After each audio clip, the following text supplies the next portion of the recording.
Implementation of the Result-Based Performance Management System, Philippine Professional Standards for Teachers for school year 2021 to 2022.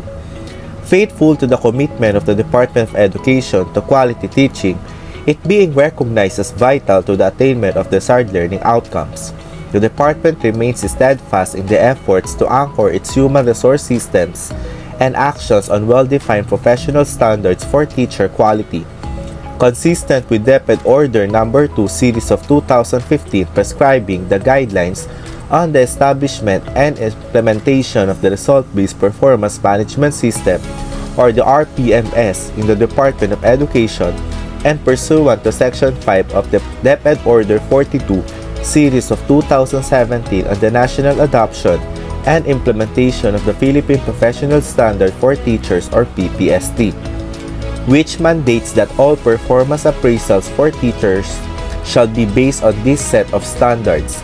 This department has been integrating and embedding the PPST into the RPMS of teachers since the school year 2018 to 2019. For this school year 2021 to 2022, the department aims to complete the full cycle of embedding the 37 PPST indicators into teachers' performance. This DepEd memorandum titled Implementation of the Result-Based Performance Management System, Philippine Professional Standard for Teachers, or RPMS-PPST for school year 2021 to 2022, provides for the guidelines on the performance management and appraisal of teachers using the remaining 18 indicators in their RPMS. With the implementation of the Basic Education Learning Continuity Plan, or BALCP, the sudden shift from face-to-face to remote learning, and now the gradual implementation of the limited face-to-face classes, the tools, forms, and protocols stipulated herein are developed and modified to ensure that the measures of performance this school year are appropriate, adaptive, and relevant to capture teachers' actual performance in the context of the pandemic. There are 18 indicators from the Philippine Professional Standards for Teachers, or PPST, chosen as RPMS objectives for this school year. These priority indicators complete the integration of PPST to the RPMS. So we have classroom observable objectives. For proficient teachers, which is Teacher 1 to Teacher 3, there are 9 classroom observable objectives. The performance indicators of these objectives are identified for quality. Objectives 1, 3, 4, 5, and 6 require means of verification, or MOV, from a classroom observation, while objectives 7, 8, 9, and 10 have Set A and Set B options that require MOV from either a classroom observation, provision of supplemental materials, or accomplishment of a teacher reflection form, or TRF, depending on the context of the teacher. And we have non-classroom observable objectives. There are 30 non-classroom objectives for both proficient and highly proficient teachers. This includes the objectives that have Set A and Set B options. The performance indicators of these objectives are identified for quality. Task factor is objective 19.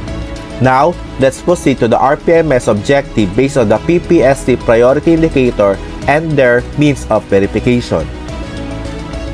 Under the CRA1, or the Content Knowledge and Pedagogy, we have the Objective 1, Applied Knowledge of Content within and across curriculum teaching areas.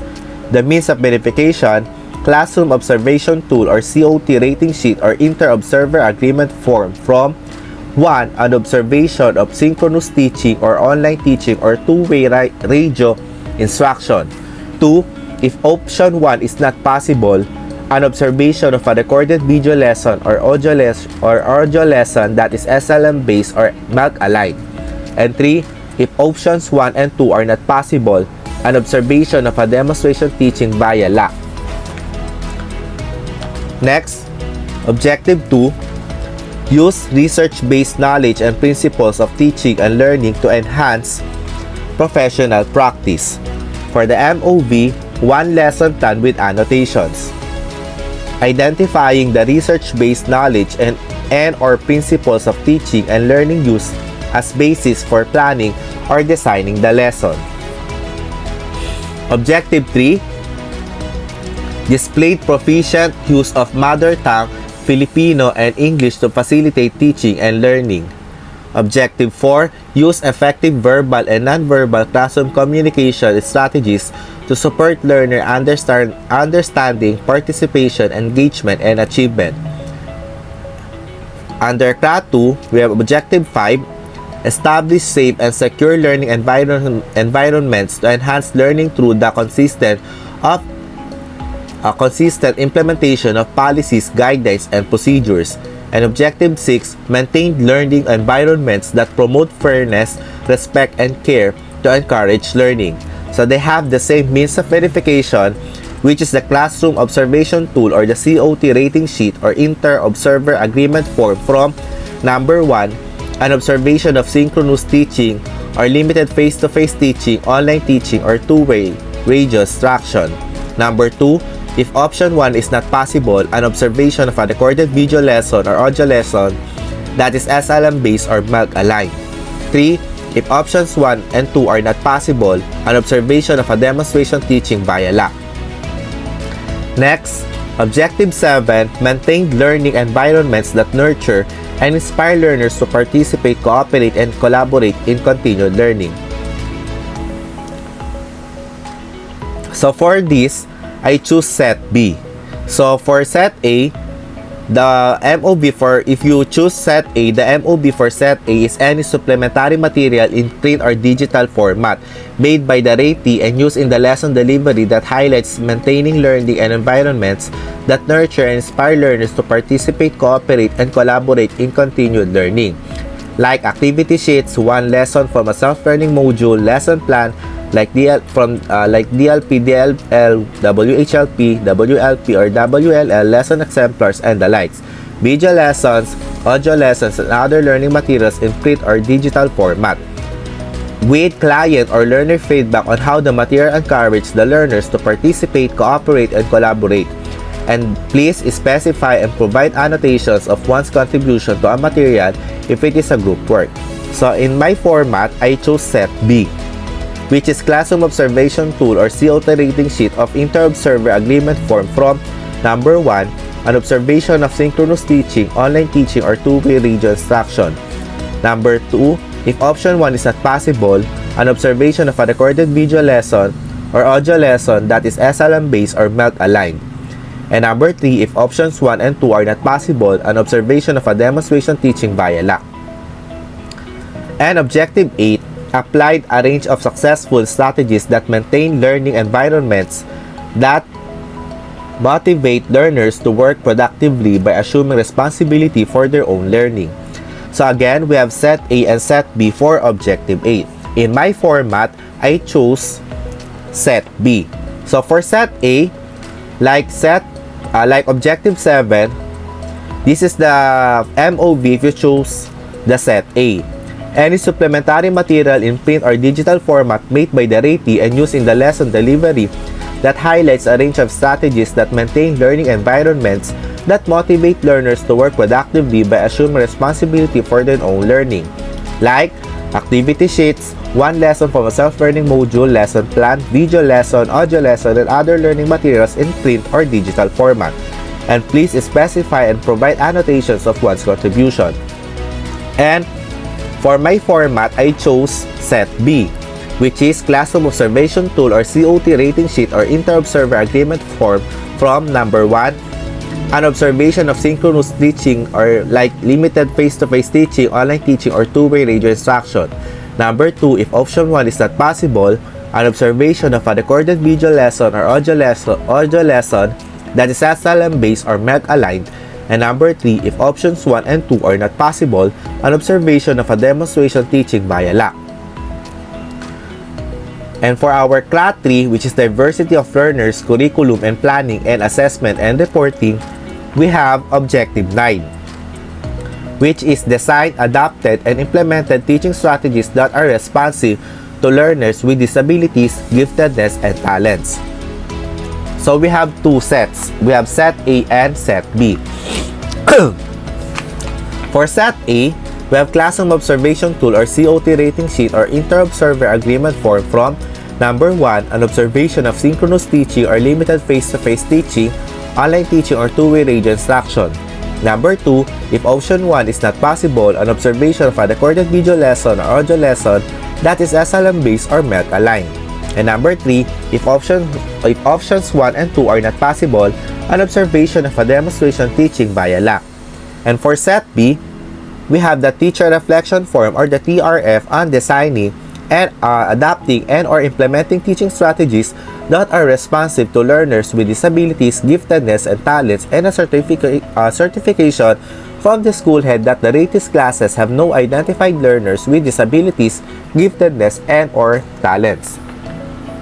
Now, let's proceed to Objective 10, which is adapted and use culturally appropriate teaching strategies to address the needs of learners from indigenous groups. So again, for this objective, we have two sets. We have set A and set B.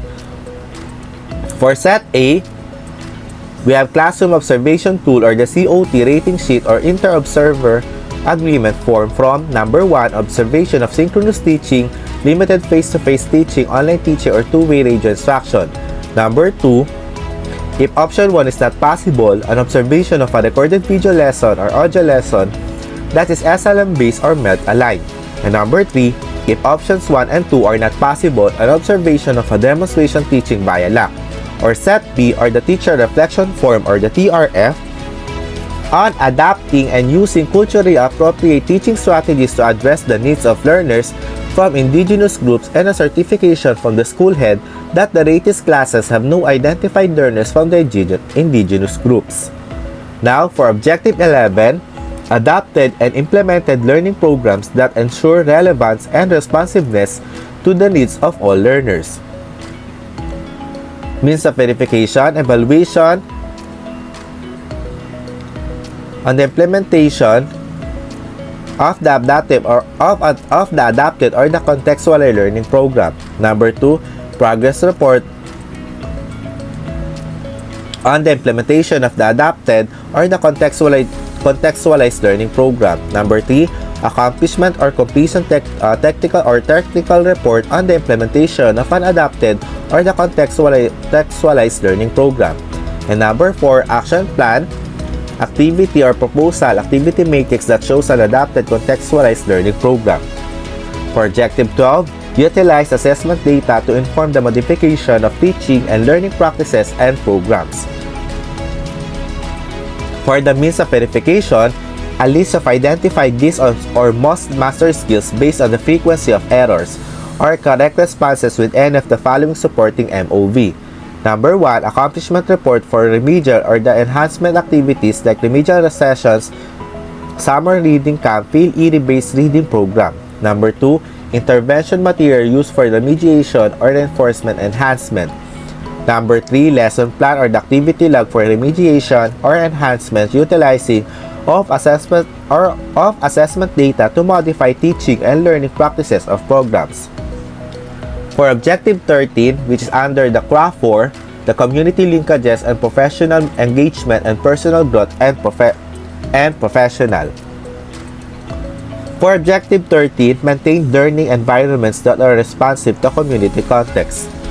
For the means of verification, accomplishment report of a program or project or activity that maintains a learning environment.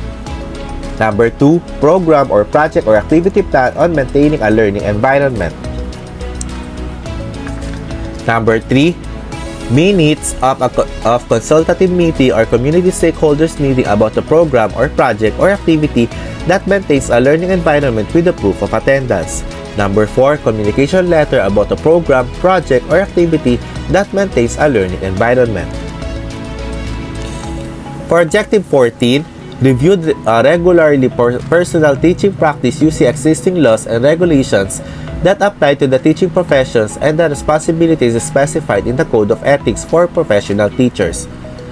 For the means of verification, for number 1, annotated video or audio recording of one's teaching that shows impact of regularly reviewing one's teaching's practice or practices. Number 2, annotated teaching material that shows impact of regularly reviewing one's teaching practice or practices in lesson plan, activity sheet, assessment materials, or others. Please specify. Number 3, personal reflection notes as outputs from participation in review of personal teaching practices in 4 quarters. And number 4, proof of attendance with date in LAC or coaching and mentoring sessions for review of personal teaching practices. Now, let's proceed to Objective 15.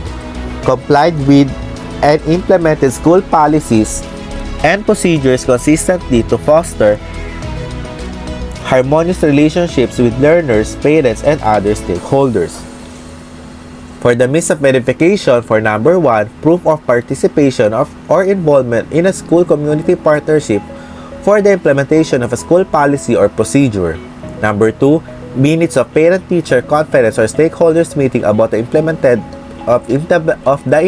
school policy or the procedure with proof of attendance. Number 3, community letter about the implemented school policy or the procedure sent to the parent or guardian. Now, for the Objective 16, which is apply the personal philosophy of teaching that is learner-centered. For the means of verification, 1 lesson plan with annotations explaining the application of a learner-centered teaching philosophy, which is constructivism, existentialism, used as basis for planning or designing the lesson. For Objective 17, adapted practices that uphold the dignity of teaching as a profession by exhibiting qualities such as caring, attitude, respect, and integrity. For the means of verification, number 1, documented feedback from superiors, colleagues, learners, parents or guardians, or other stakeholders directly reflecting the latest good practices that uphold the dignity of teaching as a profession. Number 2, annotated evidence of practice indirectly linking to the upholding of the dignity of teachers as a profession by exhibiting qualities such as caring, attitude, respect, and integrity, like screenshot of text message or chat or email, any form of communication with parents or guardian or learners. Name or any identifier must be removed. Next, remarks from mentor or master teacher or school head about one's qualities, which is entries in performance monitoring and coaching form or in the mid-year review form. And the recognition from the school or the school community about one's quality, and if there's others, please specify. For Objective 18, set professional development goals based on the Philippine Professional Standards for teachers. For the means of verification, updated IPCRF-DP from Phase 2, mid-year review form or MRF, IPCRF-DP, certification from the ICT or from the ICT coordinator or the school head or the focal person in charge of ESAT. And for the last objective, which is under Craft 5, which is plus factor, the means of which is the perform various related works activities that contribute to the teaching learning process, and these are the means of verification.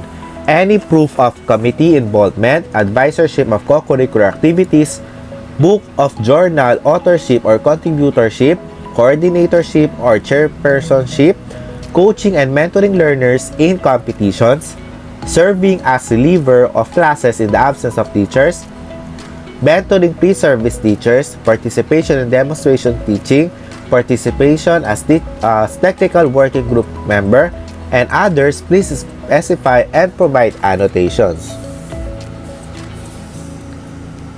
I hope you understand the RPMS-PPST performance objectives, indicators, and means of verification for the school year 2021-2022. Thank you for watching. Again, if you want a copy of my format, you can comment or directly message on my FB account or my email. Thank you for watching.